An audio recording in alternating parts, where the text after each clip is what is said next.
வணக்கம் மக்களே, welcome to the trading class the stock market institute.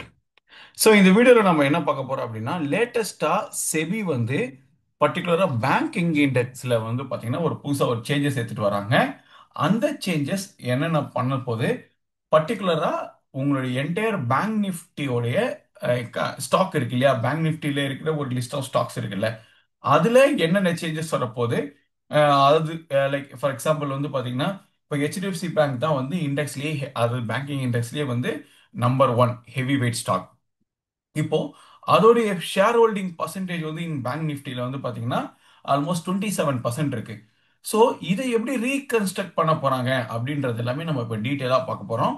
So இது கூடவே வந்து பார்த்தீங்கன்னா லைக் என்னென்ன பேங்க் நிஃப்டியில் என்னென்ன ஸ்டாக் லிஸ்ட் இருக்கு, டாப்ல யார் இருக்கா, பாட்டம்ல யார் இருக்காங்க, இதுல யாருக்கெல்லாம் வந்து நெக்ஸ்ட் இந்த ப்ராசஸ் முடிகிறவரெல்லாம் யாருக்கெல்லாம் ஒரு ப்ராஃபிட்டபிளா இருக்கு, which means profit in sense ஒரு குட் நியூஸா என்னென்ன பேங்கிங் ஸ்டாக்ஸ் இருக்கும், எந்தெந்த ஸ்டாக்குக்கு பேட் நியூஸா இருக்கும் அப்படின்றத கம்ப்ளீட்டா பார்க்க போறோம்.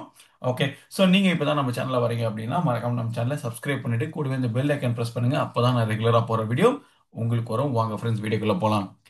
ஸோ பேங்க் நிஃப்டியோடைய top weightage wise top constituents in by வெயிட்டேஜில் வந்து பார்த்தீங்கன்னா இதுதான். ஃபர்ஸ்ட் வந்து பார்த்தீங்கன்னா ஹெச்டிஎஃப்சி பேங்க் இருக்கு. இதில் 27.9 ஆல்மோஸ்ட் 28% வந்து பேங்க் நிஃப்டிலே இருக்கிறதுலே ஹெவி வெயிட்டேஜ். ஒரு எக்ஸாம்பிள் சொல்லணும்னா, for example entire bank Nifty 100 points அப்படின்னா 27.97 பாயிண்ட்ஸ் வந்து ஹெச்டிஎஃப்சி பேங்க்கும், 23.01% வந்து ஐசிஐசிஐ பேங்க்கும், 9.32% வந்து ஸ்டேட் பேங்க்கும், 9.05% வந்து ஆக்சிஸ் பேங்க்கும் இருக்கு. அதே மாதிரி கோட்டக் பேங்க் வந்து ஆல்மோஸ்ட் 8.94% இருக்கு. இதை தவிர மீதி இருக்கிற 5 பேங்க் சேர்ந்து தான் உங்களுக்கு ரிமைனிங் போர்ஷன். அப்போ ஆல்மோஸ்ட் வந்து உங்களுக்கு 50% கிட்டக்க, ஓகேங்களா, ஆல்மோஸ்ட் 50% கிட்டக்க வந்து உங்களுக்கு வந்து எந்த பேங்க் இருக்கு அப்படின்னா மொதல் 2 பேங்கே ஆல்மோஸ்ட் 50% கிட்ட இருக்கு. ஓகேங்களா. ஸோ இப்போ என்ன ரூல்ஸ் இருக்குன்னா, ரூல் நம்பர் 1 வந்து என்னன்னா, எந்த பேங்க்கும் மோர் தென் 20% வெயிட்டேஜ் இருக்கக்கூடாது. ஓகேங்களா. எந்த பேங்கிங்னா விச் மீன்ஸ் அந்த இண்டெக்ஸ் உடைய மேஜர் கான்ஸ்டிடியூட்ஸ்ல வந்து பாத்தீங்கன்னா 20% மேல இருக்கக்கூடாது. இது வந்து ஃபர்ஸ்ட் ரூல். ரெண்டாவது ரூல், டாப் 3 லிஸ்டிங்ல இருக்கிற பேங்க்ஸ் வந்து பாத்தீங்கன்னா நான் மட்டும் பேசிட்டு இருக்கிறது எல்லாமே பேங்க் நிஃப்டியை பத்தி. டாப் 3 புட் டுகெதர் சேர்ந்து 45% மேல இருக்கக்கூடாது அப்படின்னு புதுசா 2 ரூல்ஸ் கொடுத்துருக்காங்க.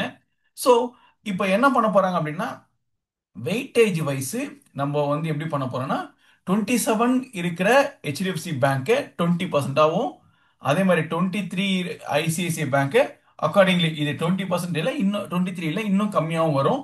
அதே மாதிரி HDFC bank. So put together வந்து முதல் 3 பேங்க் சேர்த்து 45% தான் இருக்கணும். எதுவுமே 20%க்கு மேல இருக்காது. ஓகேங்களா. அப்போ கண்டிப்பா ஹெச்டிஎஃப்சி 20% ஆகும் பட்சத்தில் ஐசிஐசிஐ 20 பிலோ ஆகிறதுக்கான பாசிபிலிட்டி இருக்கு. ஓகே. அப்போ தற்காலிகமா இந்த ப்ராசஸ் முடிகிற வரலும் வந்து பாத்தீங்கன்னா கண்டிப்பா ஹெச்டிஎஃப்சி ஷேர்ஸ், ஐசிஐசிஐ, ஸ்டேட் பேங்க்ஸோட ஷேர்ஸ் ஃபால் ஆகிறதுக்கான பாசிபிலிட்டி நிறையவே இருக்கு. அதுலேயே வந்து பாத்தீங்கன்னா ஹெச்டிஎஃப்சியும் ஐசிஐசியும் பயங்கரமா அடி வாங்குறதுக்கான பாசிபிலிட்டி, பயங்கரமா இந்த சென்ஸ் அந்த பிரைஸ் பர்டிகுலர் பிரைஸ் வந்து பாத்தீங்கன்னா செல்லிங் நடக்கும். ஓகேங்களா. ஸ்டாக்ஸை செல் பண்ண ஆரம்பிப்பாங்க, செல்லிங் நடக்கும். இதனால பிரைஸ் கொஞ்சம் கம்மியாகிறதுக்கான பாசிபிலிட்டி இருக்கு. இது என்னுடைய வியூ தான். ஓகேங்களா. பிகாஸ் ஆஸ் பர் ரூல் இது நடக்கணும். இது இம்மிடியட்டா இல்ல, over a period of time.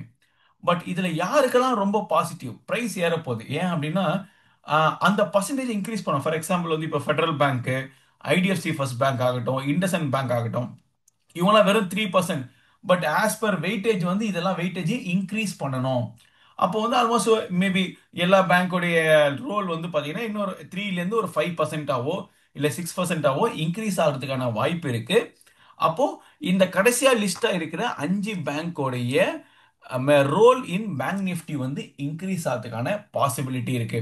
ஓகேங்களா. ஸோ பிகாஸ் பேங்க் நிஃப்டி வந்து பார்த்தீங்கன்னா ஜெகன் சார் சொல்லுவார், இட்ஸ் வந்து ஒரு வைல்ட் அனிமல் அப்படின்னுவாங்க.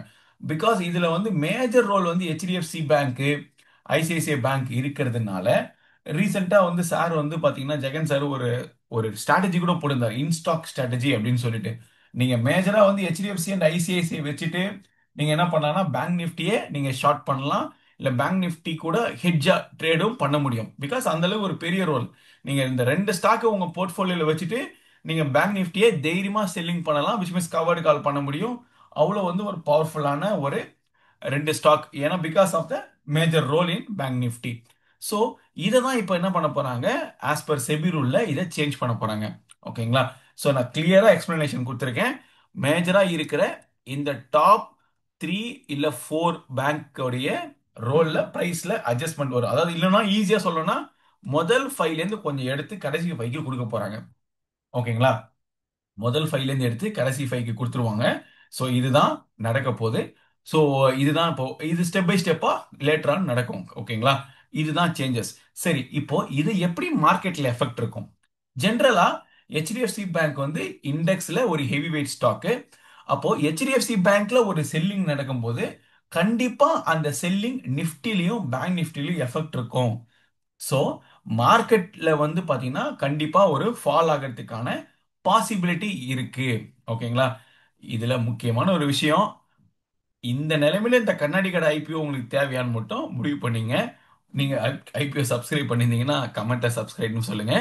நம்ம இன்னும் ஒரு சூப்பரான வீடியோல சந்திக்கலாம். Thank you very much.